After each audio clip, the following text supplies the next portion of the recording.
Jake was a popular bartender, known for his charm and his ability to mix the perfect drink for any occasion. He would often make even first-timers laugh within minutes of sitting at his bar, and was constantly poking fun and teasing his customers. He always had a bright and charismatic energy about him. It began, though, with a faint whisper that Jake heard when he was cleaning to close down the bar. "Jake, you serve death," it said. He perked up and looked around, but the bar was empty. He tried to ignore it, but the voice persisted, growing louder and more insistent each night. He never heard it until about the time he was closing the bar. He was always alone in the bar when the voice emerged. After a few days, Jake began to feel a cold presence in the bar, even during regular business hours with patrons about, especially near the drink counter. The whispers continued, suggesting that his drinks brought misfortune to his patrons. "You will destroy lives," they taunted. Jake was obsessed with his work, spending hours perfecting his drink recipes and thinking of new and more fantastic ways to put smiles on the faces of his regulars. He started seeing ghostly figures in the bar near closing time, their faces filled with accusation and pain. The whispers grew louder, haunting his every step. It was beginning to disrupt his ability to focus, even when patrons were present. Years ago, a patron had died in a car accident after leaving Jake's bar. The memory of that incident had always haunted him, but now it seemed to blend with his current fears, making him question his professionalism, his integrity, and, more disturbing, his sanity. Desperate, Jake confided in his colleagues and even talked to a therapist after the voices and shadows persisted for more than 2 weeks. But no one, including the therapist, believed him. He could tell that they were genuinely concerned about his mental health, but they suggested he was just under stress and needed a break. After all, he worked long hours, from open to close at least 5 days a week, and would cover the shifts of some of the younger workers when they could not make it. His family worried about his state of mind, urging him to take some time off. But Jake was insistent that the voices were not a figment of his imagination and that he was fine. After all, bartending was a large part of his professional and personal life. He had met his girlfriend bartending. Most of his friends were regulars, and even his old classmates would come into the bar a couple of times per week. Life was good otherwise. Jake couldn't give that up for what seemed like a relatively minor diversion. The whispers became more insistent, though. "You cannot escape your guilt," they cried. "It was you who served him. You should have stopped him from leaving the bar, and now he is dead." Jake started seeing the ghostly figures more frequently, their spectral forms following him everywhere. The cold presence became unbearable, chilling him to the bone. His performance at work began to suffer. He became paranoid and jumpy, even when patrons were present, seeing ghostly figures in the shadows. He couldn't tell what was real and what was a figment of his tortured mind. He started doubting his sanity, wondering if he was truly losing his grip on reality. Often his regulars would call out to him, and by the time it registered that they had been beckoning his service, he would come to realize that he had heard his name several times but had been distracted. He was embarrassed and began apologizing for his short attention span.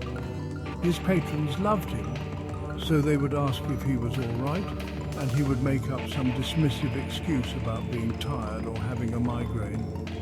But somehow his patrons knew that there was more going on than he let on. Jake was always the life of the party, and it was obvious that something significant was bothering him. One night, as he was alone in the bar, the whispers became a roar. "Join us, Jake," they demanded. He looked up and saw the ghost of the patron who had died in the car accident, his face twisted in pain and sorrow. Jake dropped his bar towel and the glass he was holding as he stumbled backward and screamed as shards of broken glass covered the floor. Jake ran out of the bar, desperate to escape the voices and the sight of the ghost, looming only a few feet from him over the bar. He jumped into his car and drove recklessly, tears streaming down his face.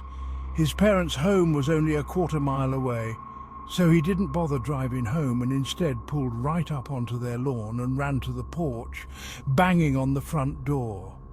He didn't even bother to turn off the engine or close the driver's door. Jake was absolutely devastated. His father came to the door in his bathrobe, a bit disoriented and concerned to see his son in this compromised state. He stumbled inside and burst into tears as he told his father everything. The voices, ghosts, the accident, his secretly held guilt, and the vision of that young man stumbling out of the bar alone that fateful night.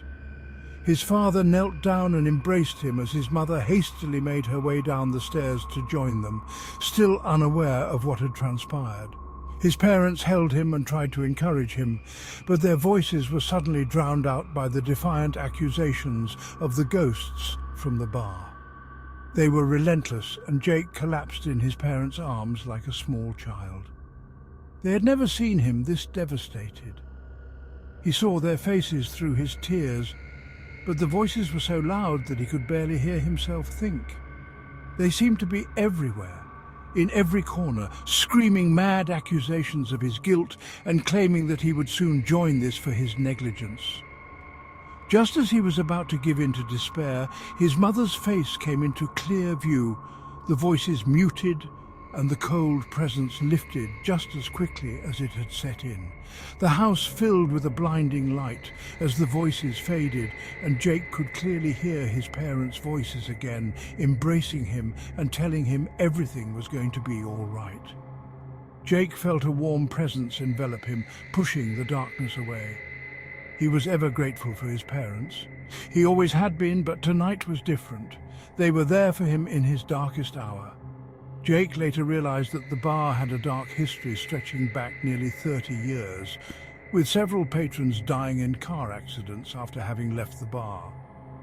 He discovered that he wasn't the only bartender to have worked there and suffered the same fears. There was something evil lurking in the bar, something that fed on the fear and suffering of previous bartenders, and it had been determined to get to Jake as well. Jake decided to gather other bartenders who had experienced similar torment. They found strength in each other's stories and began to uncover the truth behind the whispers and the ghosts. But with such great patrons and wonderful and supportive parents, Jake would fight the darkness and reclaim his passion for mixing drinks, making his patrons laugh and feeling a sense of pride in his work. And you, dear listener, have you ever heard whispers in the silence of an empty room?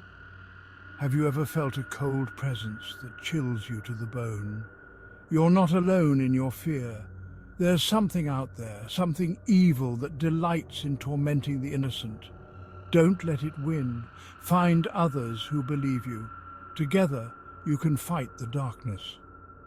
If you enjoyed this story, please subscribe and follow us for more.